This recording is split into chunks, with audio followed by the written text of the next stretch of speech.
So welcome to the instructional handover video for this Burstner Harmony line Lyseo TD 736. So this particular model is based on a Fiat on the 160 brake horse and comes with the alloy wheels. So behind the driver's point we've got an external mains and 12 volt socket. We've got a barbecue point, your flue for your heater. We've got an electric step, the larger hardtail door and the fuel awning. I will send you a separate video, and there is one running on our YouTube channel for the awnings on how to use that.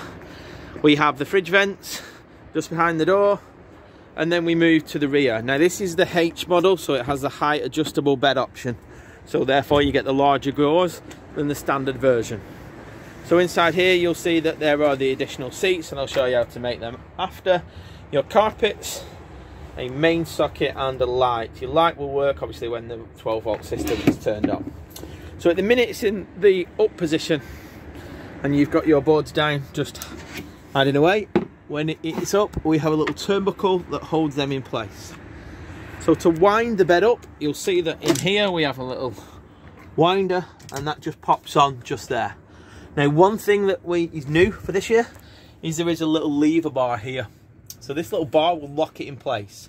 Once you're happy with the position, you'll just lock that into the up position there, and the bed will not move no matter what you do. To adjust it, it's quite a firm pull, but pull it back and that will allow you to adjust the handle and lower and wind the bed just with the handle pull. So like I say, it's in the up position at the minute. It will come down basically 400 mil, that gap there, to lower the bed depending if you want to take something out of it that's larger and have the bed easier to get into in an evening. At the back as well we've got your awning pole that's on there, and this one has been fitted with an additional bike rack fitting on there as well. We've got heating into the back area, so you just open and close the vent with the heating on, and we've got storage under there. Again, make sure whatever you put under there doesn't affect it when the bed is come down. And we've got a toolkit, your air compressor and your chocks from Alco just in there.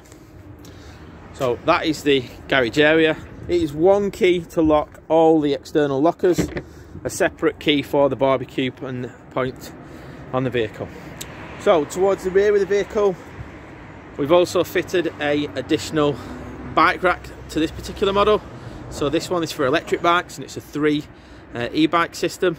And just behind that we have the camera, which again you can change the monitor to the position that's best suited when the bikes are on there. Just remove the end caps and just suit it to the best angle for you. Round to the passenger side, again we've got an access point into here. So again things can be loaded from both sides. That was the toolkit I mentioned, and your chocks and your compressor for the air. Again, same idea, if you want in it up, then that will just safely store just with the turnbuckle just there. Forward of that we've got your toilet cassette, so that can be found just in that locker. Normal fit for toilet cassette. You just open the press the buttons in, pull it down, lift up the orange handle to slide it out, and again you must have the valve in the right position inside. Empty it with the grey little cap here, and then press the button as you're emptying it. It'll stop any air from splashing back, and then place it just in place there when you are closing it. So that is your toilet cassette. Again, not standard, but we fitted a gas flow system to this particular vehicle. So I'll just open the locker for you, and that will show you the system we fitted. So we put the filler in the actual door, and then the bottles will just go in there just when the customer's ready.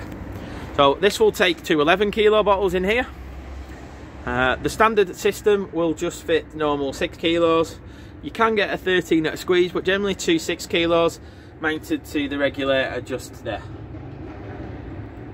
So that is your gas locker area. We do tell you to just make sure that the vents are free of any obstructions just there. Underneath you'll see there's a little sticker, and that is the waste valve. So in your service locker, which I'll come to, you'll see a little black key that goes onto the little metal pole and we'll twist sort of like quarter turn to empty your wastewater, which will come out of there. So that's the wastewater. We've got the electrical cable, which just goes in here, and then in front of that we've got the service locker that I mentioned, and the little black key that I mentioned for emptying the wastewater.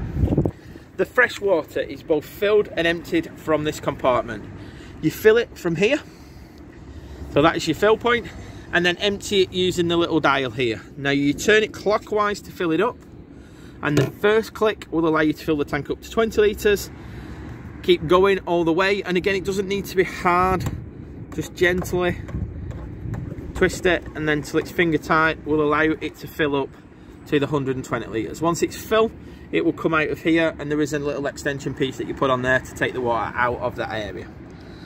When you're emptying it, just simply close that the opposite way, so anti-clockwise, and water will come out underneath the vehicle, just there. We've got to the side of it your frost protection valve. Now this is pretty common on most vehicles now. When you see it with the diamond, in this case pointing forward, and the little nipple out, it is draining.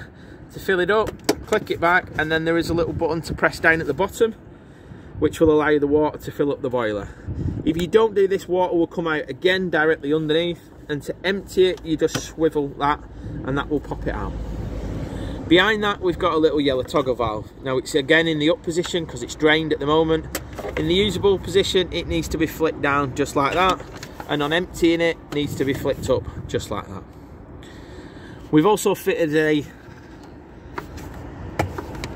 12 volt point just up there for charging the electrical items, so that's fitted just in there. Forward of that we've got the diesel filler point and your AdBlue. So the AdBlue is a countdown option now, so it will count down on the dash to let you know when that is running low. Please don't ignore that, make sure that it's topped up when it tells you to do so. Into the cab area we've got the bonnet release catch, which is just there. Underneath this panel here we have your engine battery. On the Burstner, this area here is where all your fuses are located, so that is under the passenger seat. So if you're looking for that, that is under there. And we've got your drinks holders just in place there. You've got a passenger airbag, you've got your leads for plugging in iPods and music players, and it is also cooled into there. And then we've got the Remis cab lines, which are on the side and on the front windows of the cab area. The passenger side has its own electric window switch, and the driver has the combination for both of them. Walking round, we've got the bonnet release catch, which can just be found there. Oil and dipstick that side. Screen wash in the corner. And we've got negative point and positive terminal underneath the cap, should you need that for any reason. To close it, just release it down and it will close just like that. So that's the outside. Let's move on to the inside of the vehicle now. So the central locking works all the doors. We've got the new door for this year, so with the new bin and the new window, the new handle, with your blind and your flash screen just there. To the left hand side of it is you've got your switch for your step, and then you've got the next button along is your awning light switch.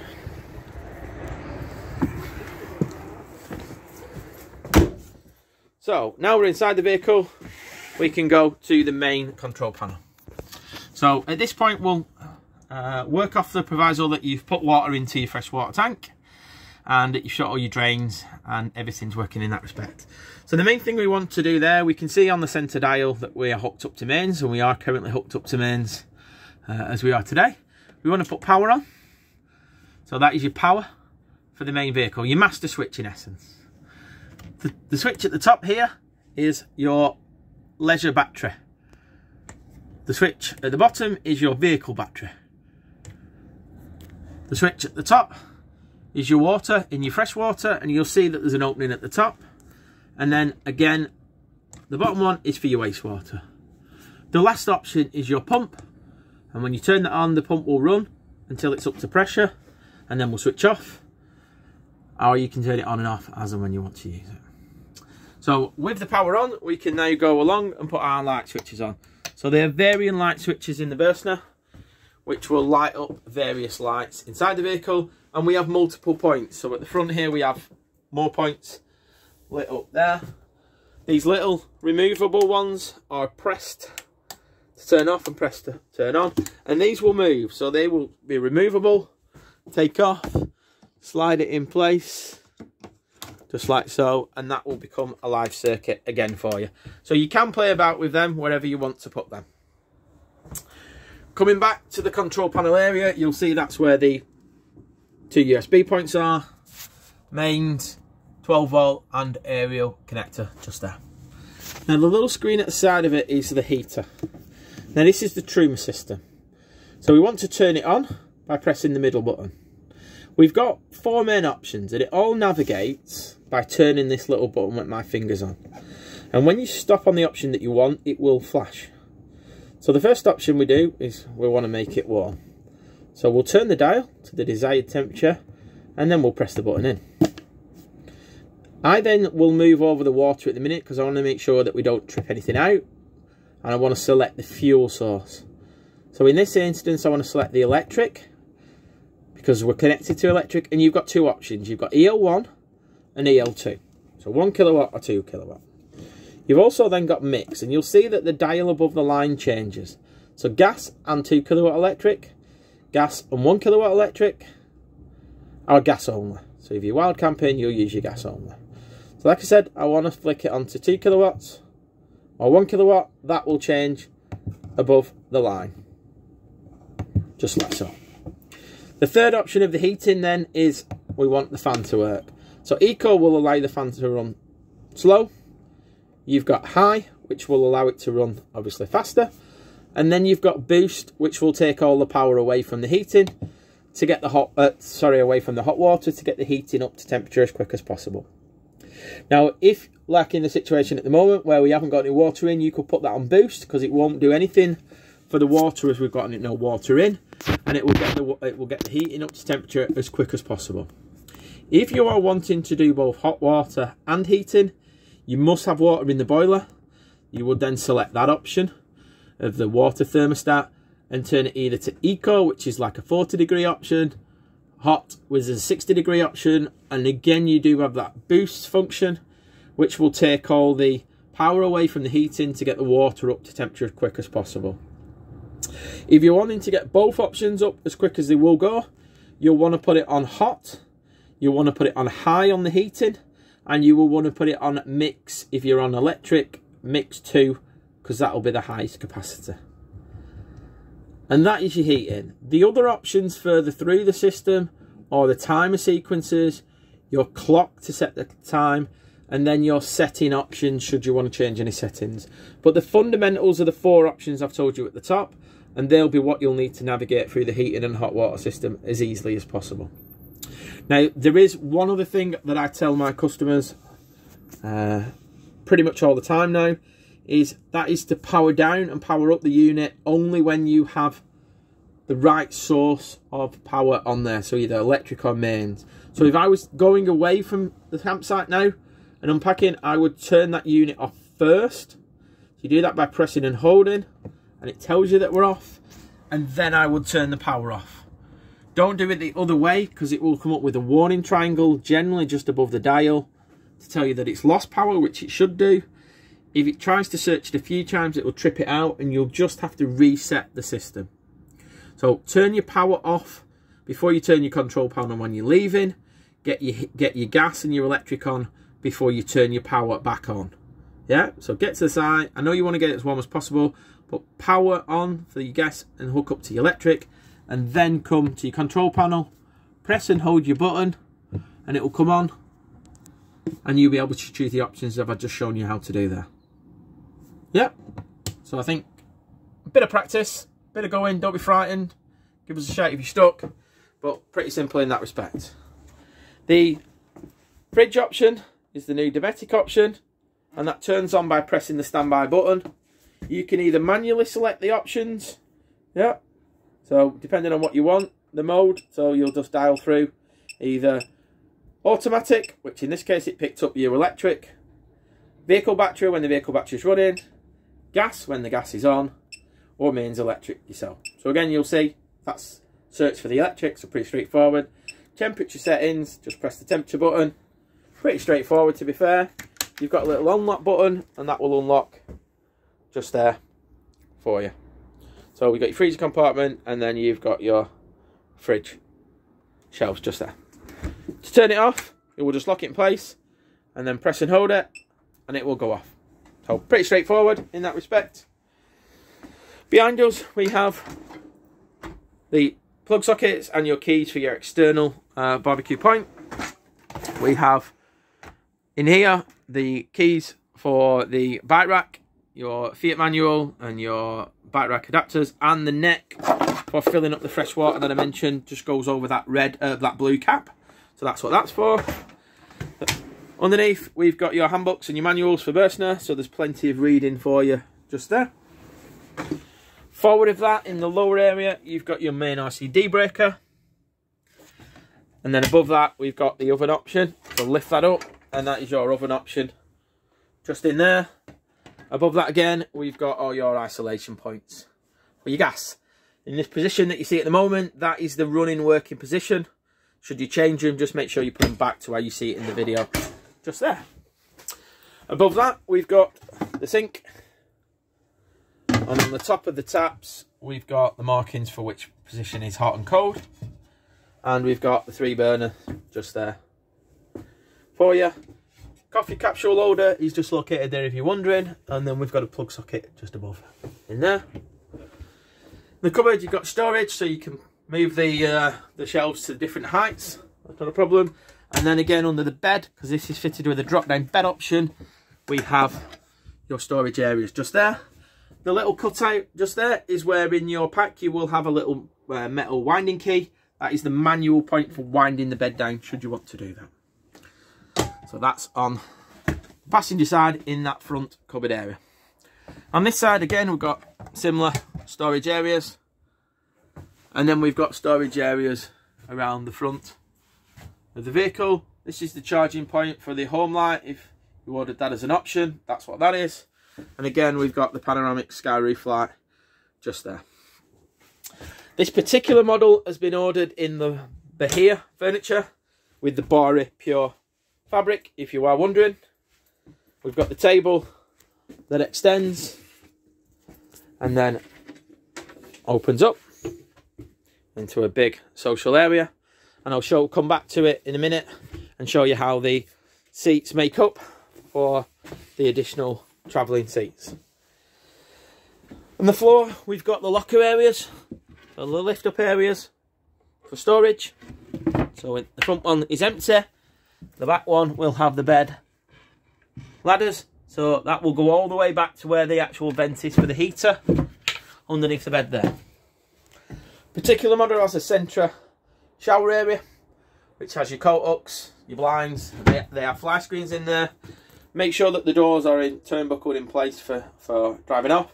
And again, when you're emptying it for winter, open up the valves, and then we always place the hoses in the bottom of the trays. Now the door of the bathroom will close to act as you divide into the living area, and that will give you access to your toilet. So in here we've got your light switch, your toilet flush, and your indicator to tell you when the toilet is full itself, and the main socket just located to the side of it. I mentioned about the blade valve, and this is the valve in the bottom of the tank here, and that is operated by the little lever at the front here. Push it towards the front of the vehicle, it will open the toilet. Pull it towards the back and it will close. Underneath the sink we've got storage, yeah, and a little holder for your toilet roll. And then in the cupboard here we've got more storage, and again an opening roof light. It does have a blind on it as well, so you can close the light off in the evening. And we've got your rail for hanging up your towels just there. We've also got a sliding door into the rear, and you just put your finger up there to slide it and that will then separate off your main shower area from the bedroom area. In the back area, so at the moment in time we've got the bed in the higher raised position, so that is how the bed would look. It will slide forward and backwards by pulling that lever and pushing it in to allow you to have more space going around the vehicle. And again, you've got a couple of points for reading at the back. Sockets just located just here. Shower one is the bottom one, the other two will do the lights in the bedroom area. We've got step up when it's in the higher position just there. The cushions and a wardrobe area just there. These cushions are for making up the forward facing seats in the front, and I'll come to them in a minute. Storage at the back just there. And again, we've got a main socket. If I just drop this bed back down, a main socket and your light switch underneath that back area there. TV prep just here. And we've got a mains 12-volt and aerial socket just located there. Another step in this area just here can be found. And we've got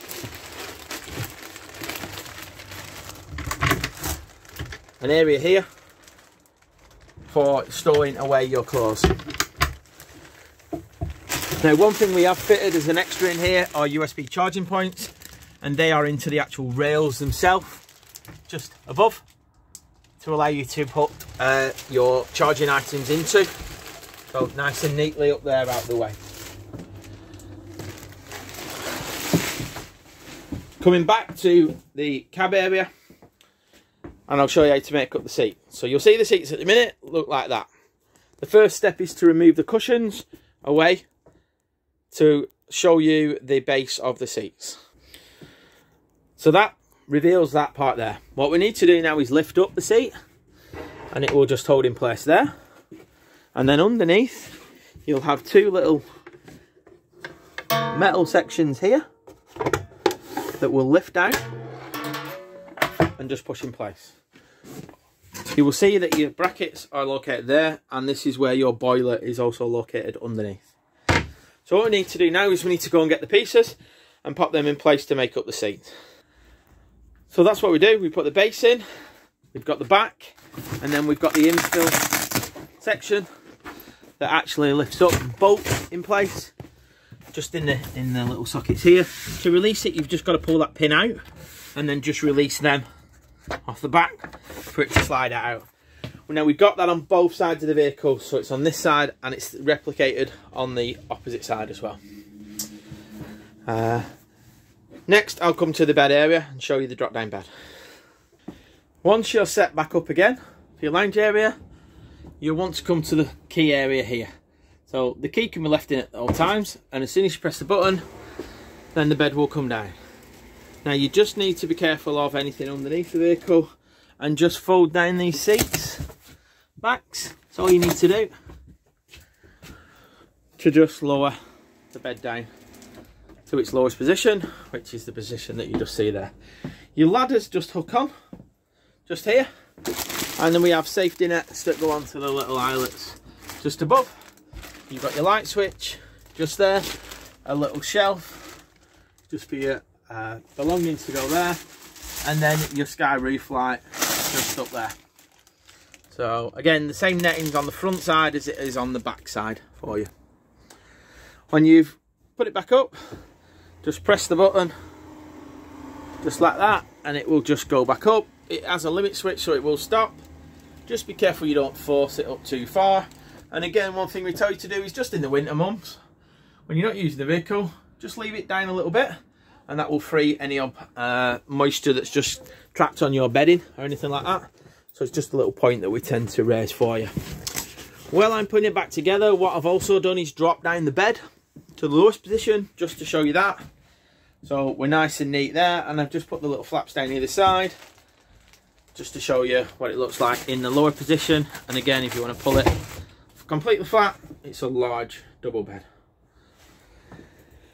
Into the cab area, there is a separate video for the cab, so I will send you that. But this is the automatic version with the sat nav built in, leather steering wheel, leather gear knob, and it's got the adjustable seats.